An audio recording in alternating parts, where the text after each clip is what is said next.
Hello बच्चों, class 6 Hindi की पुस्तक अक्षरा पहला पाठ है ये। चिर महान सुमित्रानंदन पंत जी का। सुमित्रानंद पंत जी का जन्म 20 मई 1900 ईस्वी को और मृत्यु 1977 ईस्वी को। इनके बारे में कुछ मुख्य बिंदु हैं।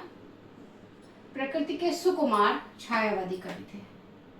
इनका जन्म कौसानी उत्तराखंड में हुआ। देखिए, जन्म से ही ये प्रकृति के प्रेमी थे। प्राकृतिक जगह में ही, जो प्राकृतिक सुंदरता से भरी हुई जगह थी, वहां पर ही इनका जन्म हुआ, उत्तराखंड में। तो इसलिए प्रकृति प्रेम इनकी रचनाओं में भी झलकता है। पद्म भूषण से सम्मानित हुए। प्रमुख रचनाएं इनकी वीणा ग्रंथि चिदंबरा एक ऐसी रचना है जो कि आपकी आगे जो प्रतियोगी परीक्षाएं होती हैं उनमें भी पूछी जाती है। 28 दिसंबर 1977 ईस्वी को आप चिर निद्रा में लीन हो गए। ये कुछ सुमित्रानंदन पंत जी के बारे में, जो चिर महान कविता के रचयिता सुमित्रानंदन पंत जी हैं, उनके विषय में कुछ ये महत्वपूर्ण बिंदु थे, जो अगर आप एक या दो बार अपनी नजरों से गुजारेंगे तो ये आपको याद रहेंगे। शब्दार्थ, जैसा कि मेरा है कि एक बार हिंदी और इंग्लिश शब्दार्थ पर नजर जरूर डाली है। जग यानी कि जगत, दुनिया। चिर जो सदा रहे। सत्य प्राण, जिसके लिए सत्य प्राण के समान हो। सत्य प्राण हम उसे ही कहते हैं कि प्राण जाए पर वचन न जाए, वो एक अलग बात होगी। लेकिन सत्य के विषय में अगर इतिहास में जाएं तो युधिष्ठिर महान सत्यवादी हुए। तो सत्य जिसके लिए प्राणों से भी चाहे प्राण देने पड़ जाए पर सत्य नहीं छोड़ेंगे, उसको कहते हैं सत्य प्राण। अंधभक्ति, तर्क के बिना प्रेम, निष्ठा का भाव। अब देखिए, कहेंगे तर्क के बिना प्रेम हम किससे करते हैं? हम ईश्वर से करते हैं। वहां पे कोई तर्क नहीं चलता है। ईश्वर को आप सिर्फ अनुभव करते हैं, आप वहां पे कोई तर्क नहीं दे सकते। लेकिन वो अंधभक्ति नहीं कहलाती है, वो भक्ति कहलाती है। लेकिन जब आप इस दुनिया में किसी व्यक्ति विशेष की, जिसे कोई एक व्यक्ति कह रहा है, आप केवल उसकी बात मानते हैं और अपनी दुनियावी अपने विचारों का आप कोई उसमें महत्व नहीं देते हैं कि आपके विचार से भले ही वो चीज़ गलत हो, लेकिन अब चूंकि वो फला व्यक्ति कह रहा है तो इसलिए वो चीज़ सही है, तो हम उसको अंधभक्ति कहते हैं। विहान यानी कि भोर। विहान मतलब कि जो सुबेरा होता है उसको हम विहान कहते हैं। अखिल का अर्थात होता है संपूर्ण जगत, अखिल ब्रह्मांड यानी कि पूरा ब्रह्मांड, उसको अखिल कहते हैं। परित्राण यानी कि पूर्ण रक्षा। ये इसके शब्दार्थ हो गए। अब हम अपनी कविता की तरफ चलते हैं। पहले मैं इसको एक बार रिसाइट करूंगी, पहले इसके ऊपर मैं बोलूंगी, फिर मैं इसका अर्थ आपको समझाऊंगी और सेकेंड वीडियो में आपको इसका प्रसंग और भावार्थ, साथ ही बुक की एक्सरसाइज मिल जाएगी। चलिए शुरू करते हैं। जग जीवन में चिर महान, सौंदर्यपूर्ण और सत्य प्राण। इस जो जगत में जो जीवन मिला हुआ है उसमें कोई एक ऐसा तत्व है चिर महान, जो हमेशा रहता है, सदा ही रहता है।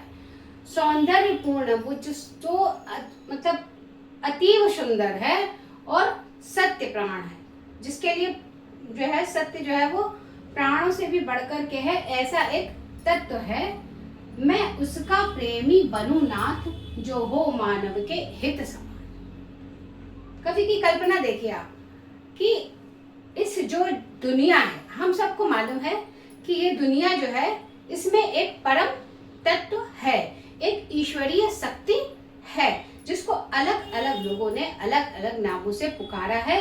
लेकिन वो एक शक्ति है जिसको बुद्ध ने पहचाना था, जिसको जैन धर्म में जैन महावीर स्वामी ने पहचाना था।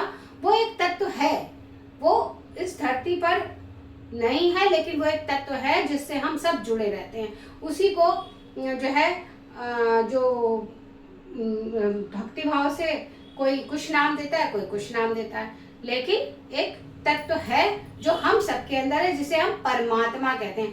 पर आत्मा हमारे अंदर है, परमात्मा वो है। कहते हैं कि आत्मा में परमात्मा का वास होता है। समझ रहे हैं आप? आत्मा में परमात्मा का वास होता है, यानी कि हम सबके अंदर जो है वो परमात्मा का वास है, वो परम तत्व है, वो सत्य है। उस सत्य के आगे वो चिर है, वो सदा है, वो सत्य है।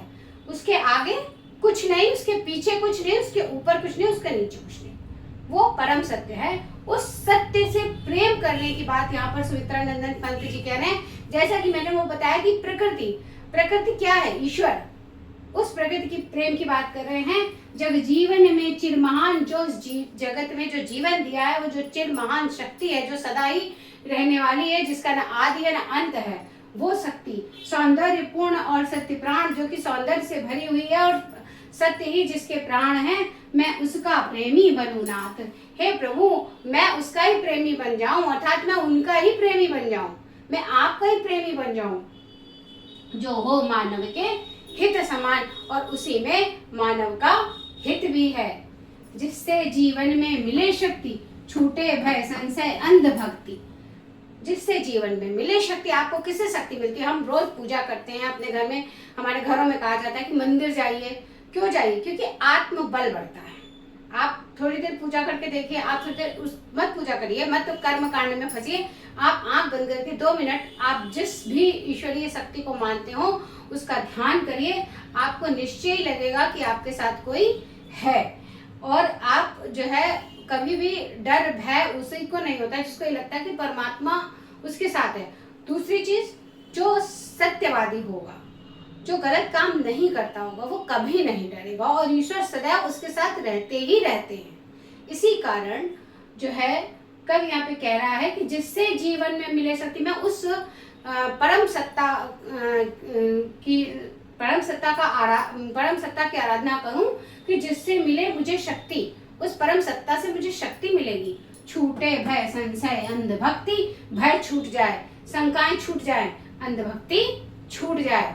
जैसे कि हम किसी की अंध भक्ति कर रहे हो तो वो भी हमारी छूट जाए, क्योंकि हम उस परम तत्व का ज्ञान प्राप्त कर रहे हैं। और जब भी परम तत्व का ज्ञान प्राप्त हो जाएगा तो अंध भक्ति निश्चय ही छूट जाएगी। जैसे कि प्रकाश और अंधकार कभी भी एक साथ नहीं रह सकते हैं। जब सवेरा होता है, भोर की सूरज की किरणें फैलती हैं, अंधकार अपनी चादर समेट लेता है, और जब रात अपने पांव पसारती है तो प्रकाश जो है वो अपने पैर समेट लेता है। उसी तरीके से अगर हमने परम तत्व की आराधना की, परम तत्व की प्राप्ति की, तो उस जगह फिर भय संशय और अंधभक्ति का कोई स्थान नहीं रह जाएगा। आगे कवि कहता है, मैं वह प्रकाश बन सकूं नाथ। हे परम तत्व, मैं वो प्रकाश बन जाऊं। जैसे कि महात्मा बुद्ध बन गए थे प्रकाश, और उन्होंने कितनों को अपने उपदेश के माध्यम से रास्ता दिखाया। वो तो एक राजकुमार थे, चाहते तो राजकुमार की तरह रह सकते थे, लेकिन उनके अंदर भी कुछ ऐसे ही भाव जगे होंगे कि मैं उस परम तत्व की आराधना करूं, और उन्होंने वो तपस्या करके परम तत्व को प्राप्त किया, और उससे फिर कितनों को मार्ग दिखाया, और आज भी जो है लोग उस पथ पर चल रहे हैं। मिल जाए जिसमें अखिल व्यक्ति, कह रहे हैं कि मैं वो प्रकाश बन जाऊं, मैं वह प्रकाश बन सकूं नाथ। मैं उस परम तत्व की आराधना करते करते वैसा ऐसा प्रकाश बन जाऊं, मिल जाए जिसमें अखिल व्यक्ति, जिसमें कि वह व्यक्ति जो सदा सर्वदा है वो व्यक्ति मुझे मिल जाए, यानी कि परमात्मा मुझे मिल जाए। पाकर प्रभु तुमसे अमरदान, और फिर जब आप मिल ही जाओगे तो अमरदान तो दोगे ही आप। पाकर प्रभु तुमसे अमरदान करने मानव का परित्राण। अब यहाँ पर देखिए कवि कितनी ऊंची बात कर रहा है कि जब वो परम तत्व मुझे मिल जाएगा, यानी कि प्रभु मुझे मिल जाएंगे, तो आपसे मैं अमरदान ले लूंगा, और उस अमरदान को लेकर के मैं क्या करूंगा? मानव का परित्राण करूंगा। मतलब कि जो मानव जाति है उसको, उसके समस्त कष्टों को मैं दूर कर दूंगा। परित्राण मतलब समस्त कष्टों को दूर करना। जैसे कि ज्ञान से समस्त कष्ट, जैसे वो महात्मा बुद्ध ने किया था, अपने ज्ञान से मानव मात्र के कष्टों को दूर करने का प्रयास किया था। उसी तरीके से कह रहा है कवि कि करने मानव का परित्राण, मैं मानव के समस्त कष्टों को दूर कर दूं। जो मुझे आपसे अमरदान मिल जाए, हे परम तत्व, हे परम सत्ता, अगर मुझे आपसे अमरदान मिल जाए, ज्ञान मिल जाए, तो मैं मानव के कष्टों का अंत कर दूं, ला सकूं विश्व में एक बार फिर से नवजीवन का विहान। इस विश्व में मैं फिर से एक बार एक नई शुरुआत कर सकूं, एक नया सवेरा ला सकूं, जिसमें आशा हो, जिसमें उम्मीद हो, जिसमें कुछ करने का साहस हो, जिसमें कि अंधभक्ति ना हो, जिसमें कि भाई भाई से न लड़े, जिसमें भाईचारा हो, प्रेम हो, शांति हो, वसुधैव कुटुंबकम की भावना हो, वो सवेरा मैं इस संसार को दे सकूं, ऐसा कवि अपनी कविता में कल्पना करता है। आशा करती हूँ आपको इस पूरी कविता का भाव अच्छी तरह समझ में आ गया होगा। अब मैं आपको इसकी एक नेक्स्ट वीडियो जो दूसरी वीडियो दूंगी, उसमें आपको एक्सरसाइज करा दूंगी और उसके भावार्थ संदर्भ प्रसंग सहित आप लिख लीजिएगा।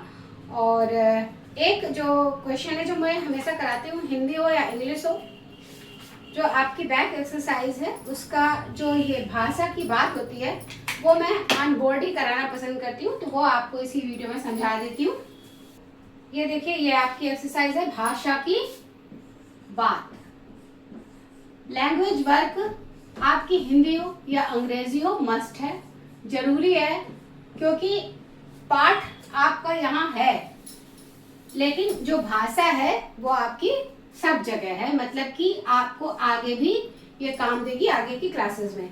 देखिए, कह रहे हैं पहला क्वेश्चन है, चिर शब्द का दीर्घकालीन। चिर शब्द का अर्थ होता है सदैव, मतलब कि आप क्या कहते हैं, चिरायु। किसी को आशीर्वाद दिया जाता है, चिर आयु, चिरंजीवी,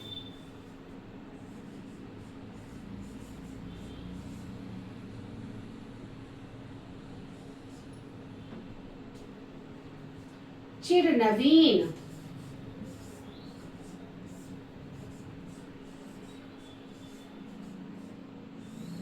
चिरंतन,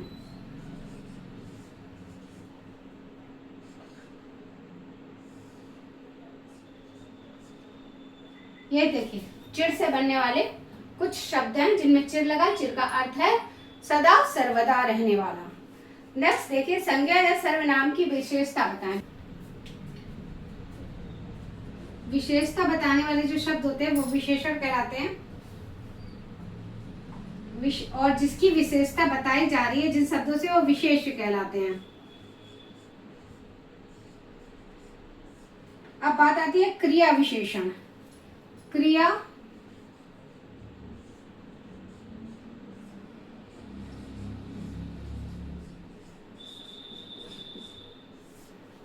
विशेषण, क्रिया विशेषण, क्रिया की जो शब्द क्रिया की विशेषता बताते हैं, जैसे कि काला घोड़ा। अब देखिए, काला घोड़ा, आपकी बुक का ही एग्जाम्पल ले रही हूँ। काला घोड़ा, तो घोड़ा क्या है, संज्ञा है, काला क्या है, विशेषण है। जो उसकी घोड़े की विशेषता क्या है कि वो काला है। अब काला घोड़ा तेज दौड़ता है,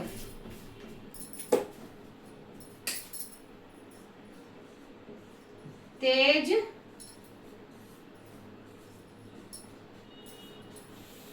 दौड़ता है। अब देखिए यहाँ पे क्या क्या, घोड़ा यानी कि संज्ञा, काला यानी कि विशेषण, तेज, अभी देखिए हम इसको कोई शब्द नहीं दे रहे हैं। दौड़ता, दौड़ना तो क्रिया है, आपको पता है दौड़ना क्रिया है। अब इस क्रिया की विशेषता क्या है कि वो तेज दौड़ता है, तो ये आपका हो जाता है क्रिया विशेषण। वे शब्द जो क्रिया की विशेषता बताएं, जो संज्ञा की विशेषता बताएं वो विशेषण है, और जो क्रिया की विशेषता बताएं वो क्रिया विशेषण है। आशा करती हूँ समझ में आया होगा।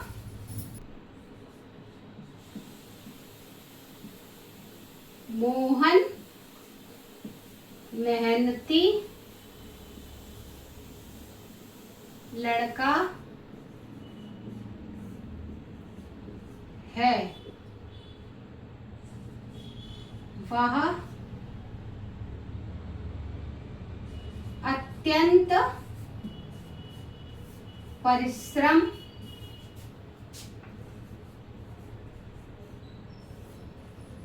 करता देखिए, मोहन यानी कि संज्ञा, मोहन संज्ञा हम बचपन से पढ़ रहे हैं, किसी व्यक्ति वस्तु स्थान के नाम को संज्ञा कहते हैं, मोहन संज्ञा। मेहनती विशेषण, लड़का पुनः संज्ञा। वह सर्वनाम, क्यों? क्योंकि ये मोहन के लिए प्रयोग हो रहा है इसलिए सर्वनाम है।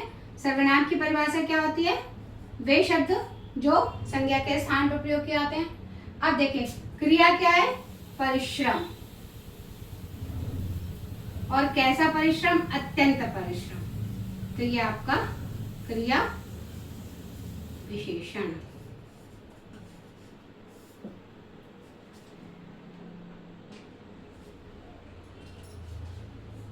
मीना मीठा गाना गाती है। गाना क्या है? क्रिया। क्रिया विशेषण क्या है? मीठा।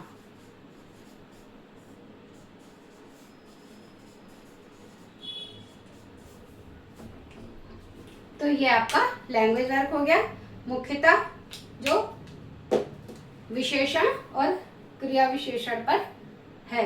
आशा करती हूँ आपको बहुत अच्छी तरीके से क्रिया और विशेषण और क्रिया विशेषण सब में अंतर समझ में आ गया हो। अगर आपको कोई भी कुछ भी कंफ्यूजन रहता है या आपको लगता है कि कुछ और बेहतर तरीके से पढ़ा जाए तो प्लीज़ आप कमेंट करिए। और अगर मेरा पढ़ाने के तौर तरीके में जो भी कमी लगती हो वो मुझे बताइए, और लाइक करिए, सब्सक्राइब करिए। Thank you. मिलती हूँ नेक्स्ट वीडियो में।